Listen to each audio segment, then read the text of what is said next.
Hey Optimancers, Chris here.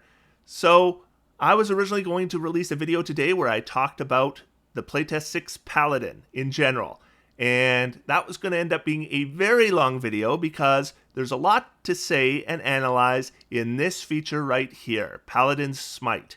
Now, Paladin's Smite has been getting a lot of attention online. Certainly when it comes to the Paladin, more people are talking about this feature than anything else. And that's understandable because Divine Smite has been a beloved feature of the Paladin all along.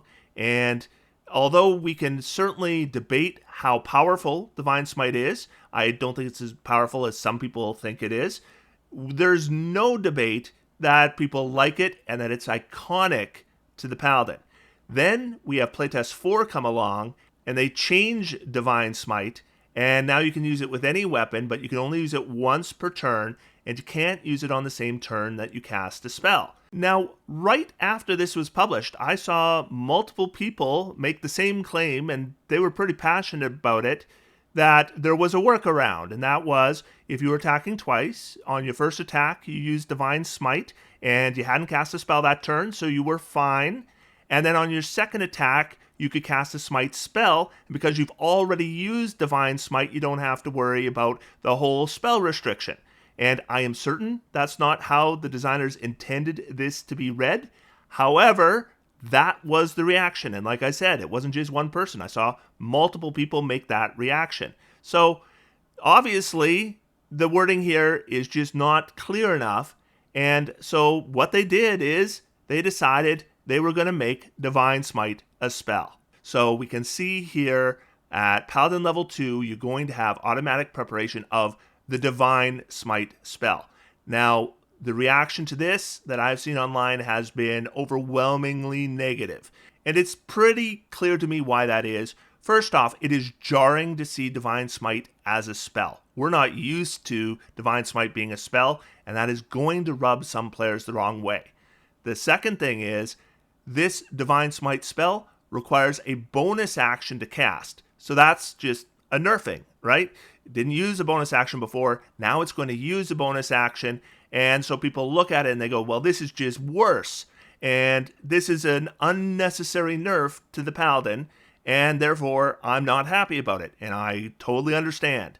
But when I look at this Paladin Smite as a whole, this feature, there's a lot more to consider, I think, than just Divine Smite, because Divine Smite is now just one little portion of this big feature.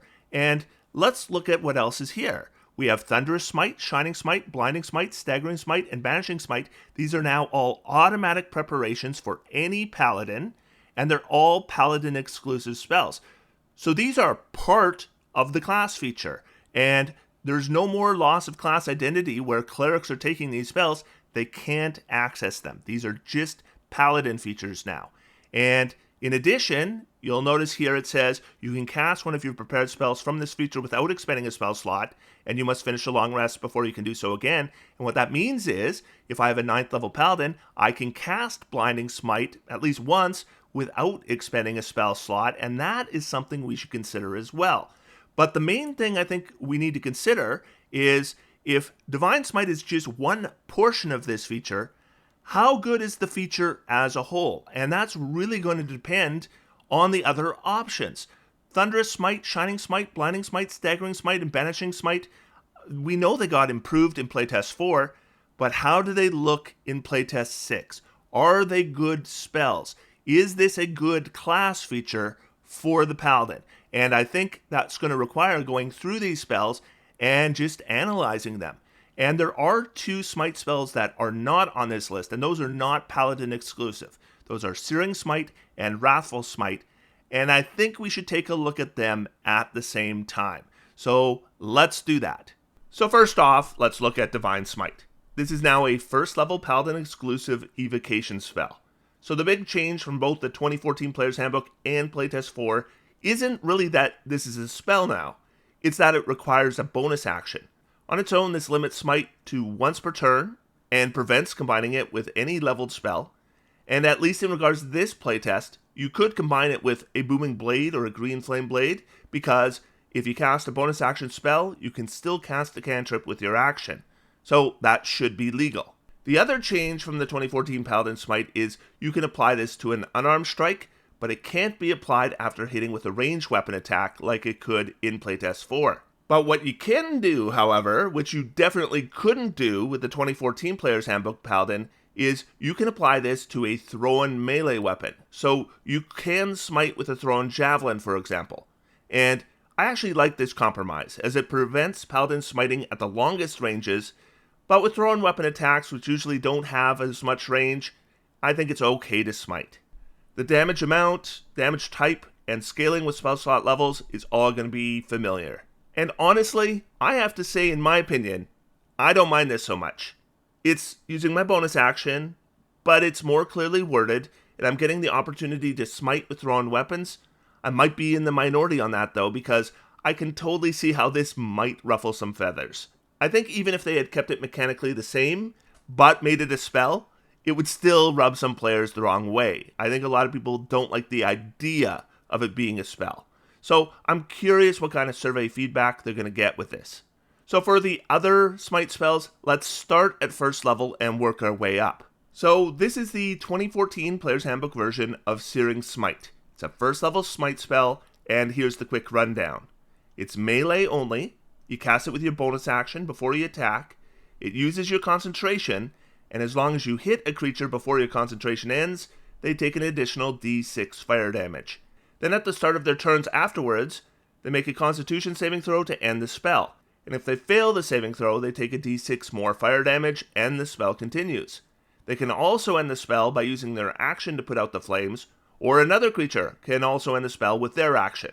And this spell is notoriously terrible.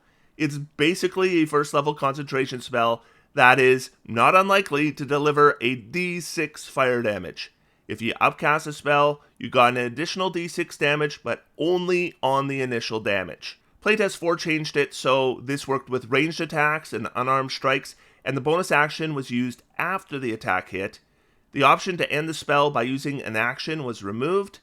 Also, if you were to upcast a spell, the damage increased for both the initial damage and any subsequent damage, so it was quite a bit better. So here's Searing Smite in Playtest 6. And this is going to be universal, so for all these Smite spells, it's going to be the same thing in Playtest 6. They can be used on melee weapons, whether you're attacking in melee or throwing them, or unarmed strikes. The bonus action is still taken after hitting, and now the extra damage is taken at the start of the target's turns before making the saving throw. This means that the target will take the damage at least twice, regardless of their saving throw. But here's the huge buff. This does not use concentration anymore, and that is massive. The upcasting for this one is going to be really nice too, because just like with the last playtest, it is applied to every instance of damage, but here you're basically guaranteed 2 instances minimum. So I'd say this spell is now really good.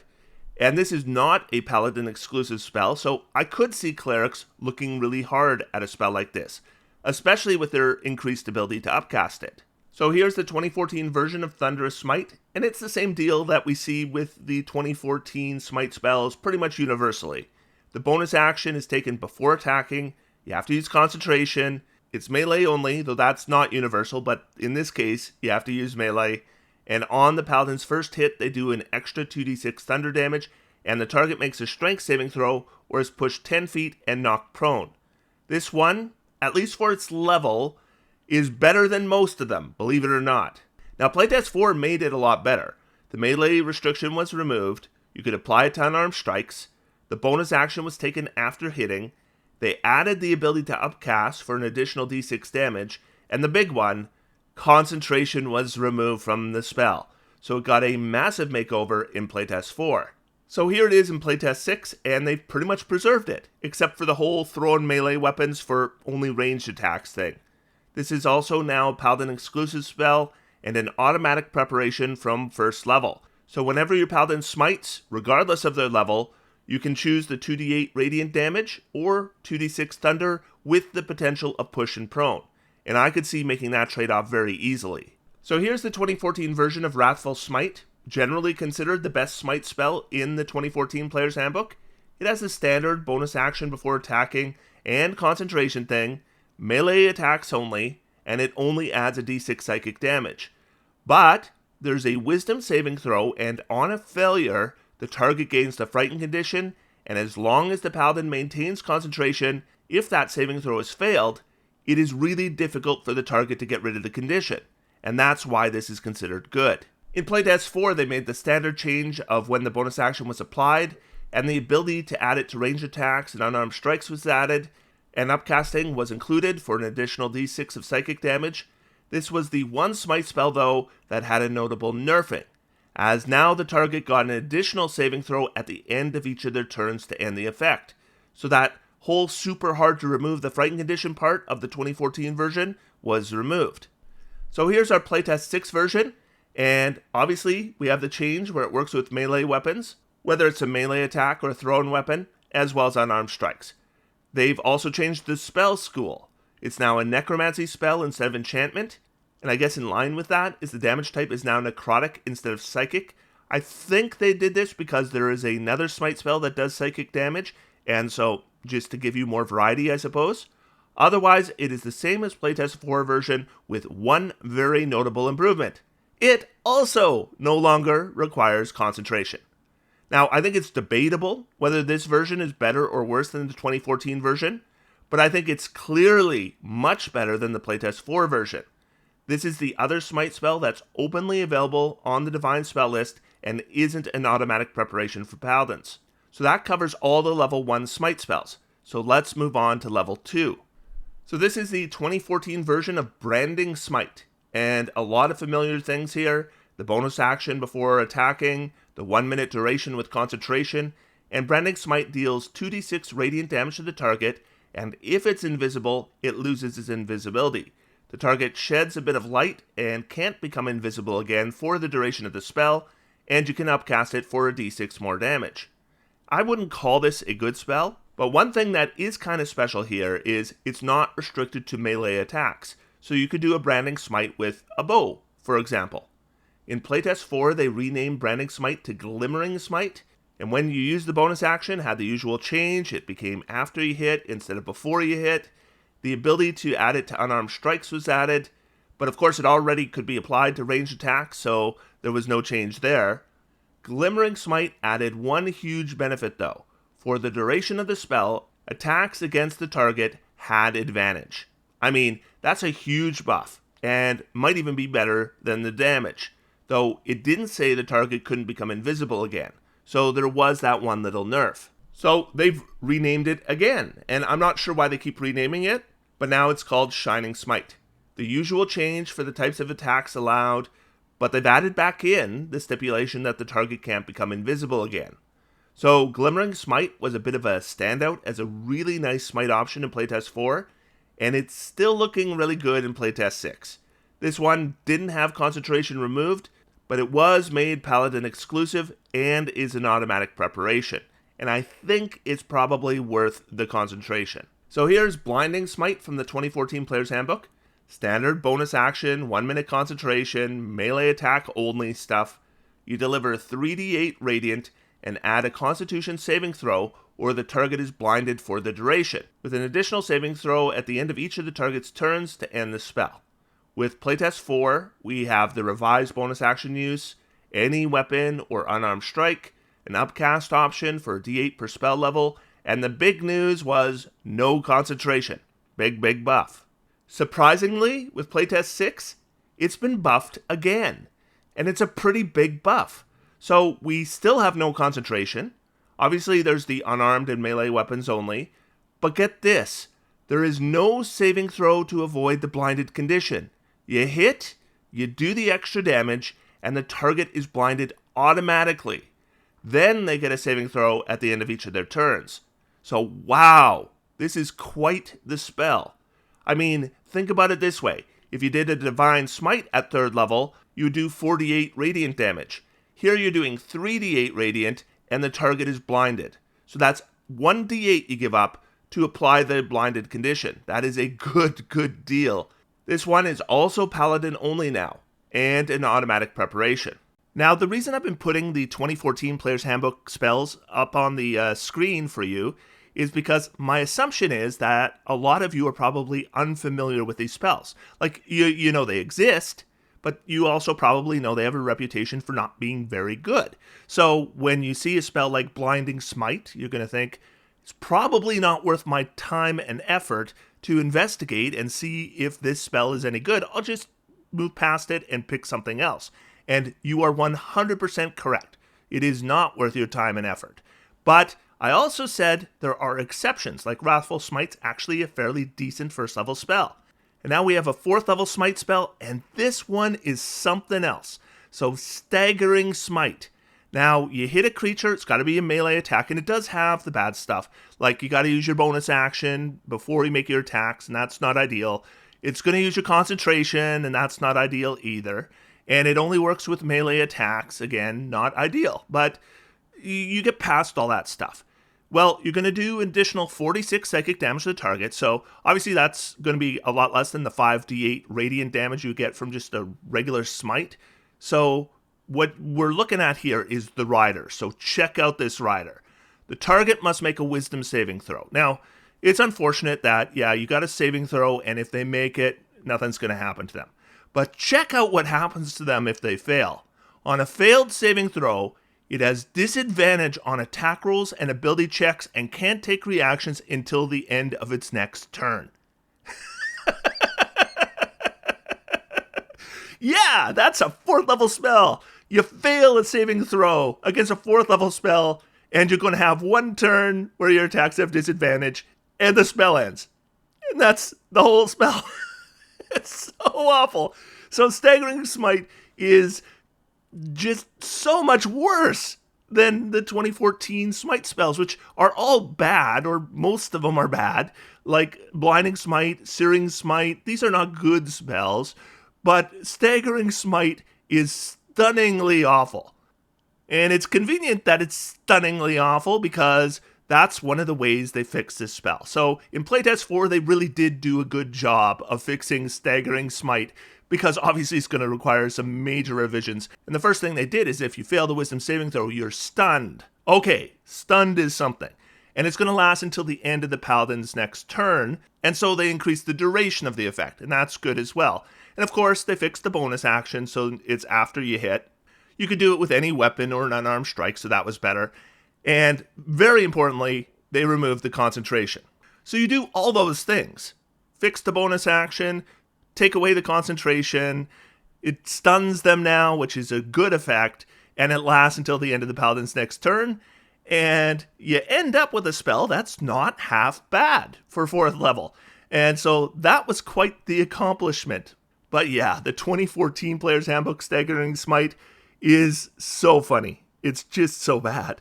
And the Playtest 6 version is decent as well. So it's basically the same as they did in Playtest 4, except of course you are restricted to picking a melee weapon or an unarmed strike, and they have made it Paladin exclusive. Otherwise, it's the same as Playtest 4, which was a decent spell. But yeah, I had forgotten just how bad the Player's Handbook version was. I mean, I remembered it was bad, but I had forgotten just how dramatically awful it was. So it was kind of amusing to see that again. Finally, our 5th level spell, and that's Banishing Smite, and here it is in the 2014 Player's Handbook. It has all the standard stuff you expect in regards to the bonus action and concentration, but like Banishing Smite, this can be applied to any weapon attack, so you can Banishing Smite with a bow attack. The target takes an additional 5d10 force damage, and if the Banishing Smite attack reduces the target to 50 hit points or fewer, it's banished, just like the spell Banishment. In Playtest 4, of course, they switched the bonus action to take place after you hit, but they also removed the concentration. And instead of the 50 hit point thing, it forced a charisma saving throw. So it was like the Banishment spell, without concentration. Like the Playtest Banishment spell, though, the target did get an additional saving throw at the end of each of its turns. And I thought the saving throw at the end of each of their turns was a pretty decent compromise. I mean, you're not having it use concentration anymore, so yeah, I think that's just fine. Now, I've been a pretty big fan of the Smite spells that I've gone over so far in Playtest 6, but Banishing Smite here is an exception, and it's kind of a confusing exception because I would have thought they would have just taken the Playtest 4 version and made it Paladin exclusive and changed the weapon type so it's just a melee weapon or unarmed strike and left it otherwise as is, and I think you would have had a solid spell. And they did make it Paladin exclusive, and they did make the weapons changes, but they made a bunch of other changes here that I don't understand. Like, this seems to be a step in the wrong direction. So, number one, if the attack reduces the target to 50 hit points or fewer, so they brought that restriction back in. Now, if you remember, with the Player's Handbook 2014 version, if you hit the target and reduce them to the 50 hit points, then they were automatically banished. But now, if you reduce them to the 50 hit points or fewer, then they get a charisma saving throw, or are banished. So they've taken the restriction from the 2014 Player's Handbook and the restriction from Playtest 4, and they put both restrictions now into this spell. That's crazy. Like, why would you do that? And then they're removing the saving throw at the end of each of their turns, and they're paying for it by putting concentration back on this spell. And so we now have concentration, and we have a rider that's almost never going to work. And this is our 5th level, like, kind of capstone smite spell. So they've messed it up. And I'm wondering, could there have been some kind of error in communication? Like, maybe there was an instruction to the designer, hey, we want to revert to the 50 hit points thing, and then they put the 50 hit points thing back in, and they thought, well, if they're doing the 50 hit points thing, then I guess I should be putting concentration back on it as well. And then they didn't know to take the charisma saving throw away, or something like that. I don't know. But as written here, I just cannot get behind this spell. It needs a redesign, and the thing that's kind of frustrating is I thought they did a good job in Playtest 4 with this spell, and it was just a matter of updating it to the standard Playtest 6 stuff, and it would have been a full, solid list of smite spells. No exceptions, all of them good. But we unfortunately are going to have one exception, one bad smite spell, and it's Banishing Smite. They've moved in the wrong direction on this playtest, and we need to let them know that they did, and that Playtest 4 was fine. Go back to that, or something else. But this, with the 50 hit points and the charisma saving throw and the concentration, this should not be a 5th level spell. But with the exception of Banishing Smite, I think they've done a wonderful job making smite spells good spells for their level. So now let's go back to the Paladin Smite feature. And I understand why people are comparing the 2014 or the Playtest 4 Divine Smite to the Divine Smite spell here, and then making conclusions for this entire feature based on that comparison. I understand it, but I think they're not seeing the forest for the trees. So I'm going to lay out my case here for why I think Paladin Smite in this playtest is good, actually. In fact, I think it might be the best thing to happen to Paladins in D&D ever. So I get that it is jarring to see Divine Smite as a spell. It is for me too. And I'm worried that it's going to rub a lot of players the wrong way, and then they're going to blast this feature because of that one thing. I also get that requiring a bonus action to deliver a Divine Smite is a price the Paladin previously didn't have to pay. I get all that stuff. But this is fantastic anyways, and a huge improvement over the old Divine Smite as well as the one in Playtest 4. Here's why. When I covered the Playtest 6 Rogue, I gushed over Cunning Strike, which I figured was extremely cool. Paladin Smites are now very similar to Cunning Strike. Think about it. When it came to the 2014 Paladin, Smite spells weren't really an alternative to Divine Smite. They're their own thing. Even with the Playtest 4 version, the rules for applying a Divine Smite or a Smite spell were different. Also, in either version, it's not unlikely you don't have any alternatives to Divine Smite because those Smite spells needed preparation. Here, it is all standardized. If you make an attack that qualifies for a Smite, as in you hit with an attack with a melee weapon or an unarmed strike, it qualifies for any of your Smite options automatically. You use your bonus action, you expend a spell slot, you do additional damage, and you can sacrifice some of that damage to do something else that's cool. And that's just kind of like Cunning Strike for the Rogue. And it is built in. You have one additional cool option at level 2, and as you go up in level, you get more and more cool options automatically. And you can even increase those options if you want by using a couple spell preparations. Also, check this out. You don't even have to expend a spell slot the first time you use Paladin Smite. You can pick any of the options that you can cast and use it once for free per long rest. So when you look at this feature, I encourage you to look at it as a package. Paladin Smite isn't just additional damage in exchange for a spell slot. It's that plus the option to exchange some of that extra damage for a host of interesting secondary effects, as well as a built-in additional use. And that is elegant, in my opinion. And yes, Divine Smite got a nerf. It requires a bonus action, and it didn't used to. And it doesn't get anything in return. But consider this. Isn't Divine Smite the most boring of all these options anyways?